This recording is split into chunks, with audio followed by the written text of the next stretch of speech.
आटपाडी तालुक्यातील एका गावात येथे अल्पवयीन मुलीच्या आत्महत्या प्रकरणात धक्कादायक बाब समोर आली आहे. 4 तरुणांच्या शारीरिक व मानसिक त्रासाला कंटाळून तिने गळफास घेतल्याचे मंगळवारी पोलीस तपासात उघड झाले आहे.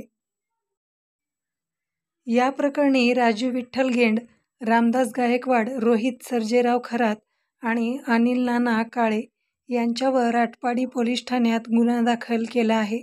पैकी रामदास गायकवाड याला संतप्त ग्रामस्थांनी बेदम चोप देऊन पोलिसांच्या ताब्यात दिले. त्याच्यावर सांगली येथे उपचार सुरू आहेत. राजू गेंड यालाही पोलिसांनी अटक केली आहे. त्याला न्यायालयाने 2 दिवसांची पोलीस कोठडी सुनावली. दरम्यान ग्रामस्थांनी या घटनेच्या निषेधार्थ गावात कडकडीत पोलीस ठाणे व घटनास्थळावरून मिळालेली माहिती अशी की पीडित मुलगी कुटुंबासोबत शेतात राहत होती. ती गावातच माध्यमिक शाळेत शिकत होती. तिने घरात सोमवारी सकाळी गळफास घेऊन आत्महत्या केली. त्याआधी रात्री मुलीने वडिलांना मुलाकडून होणाऱ्या त्रासाची माहिती दिली होती. दुसऱ्या दिवशी ते तक्रार दाखल करण्यासाठी पोलीस ठाण्यात जाणार होते. मात्र त्याआधीच तिने घरात गळफास घेतला. पोलीस निरीक्षक विनय बहिर पोलिसांनी भेट देऊन घटनास्थळी पंचनामा केला व आत्महत्येचा गुन्हा दाखल केला. त्यानंतर लैंगिक अत्याचार केल्याचा आणि आत्महत्येस प्रवृत्त केल्याचा 4घांवर गुन्हा दाखल केला.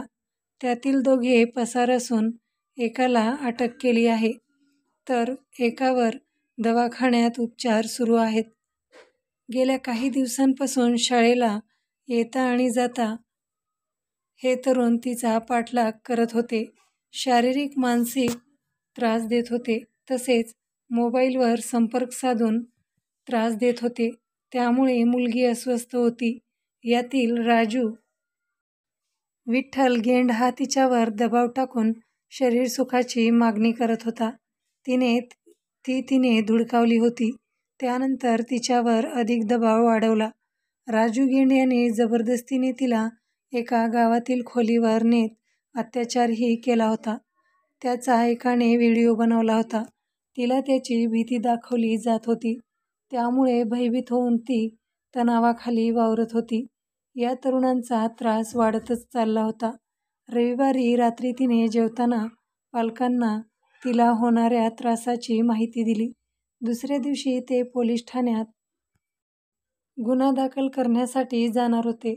मात्र त्याआधी तिने गळफास घेतल्याचे तक्रारीत म्हटले आहे. या घटनेचे गावात तीव्र पडसाद उमटले. सर्वच स्तरातून तीव्र निषेध करण्यात आला. गावकऱ्यांनी दिवसभर कडकडीत बंद पाळला. पोलिसांनी गुन्हा दाखल करण्यास विलंब केल्याने ग्रामस्थांनी दिवसभर पोलीस ठाण्यासमोर तळ ठोकला होता. मुख्य आरोपी राजू गेंड याची गावात बेकरी आहे. तिथे चौघांची रोजची उठबस असते. ही बेकरी त्यांचा अड्डाच बनला होता. गावात त्यांचा टवाळखोरांचा ग्रुप झाला होता. अल्पवयीन मुलींना त्यांनी त्रास दिल्याची वारंवार तक्रार होती. बदनामीच्या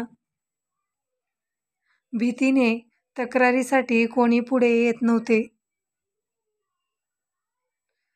त्यामुळेच त्यांचे धाडस वाढले होते. मित्रांनो, ही बातमी गुगलवरून सर्च करून घेण्यात आलेली आहे. आपण जर नवीन असाल तर चॅनलला लाईक करा, शेअर करा आणि सबस्क्राईब करायला विसरू नका. धन्यवाद.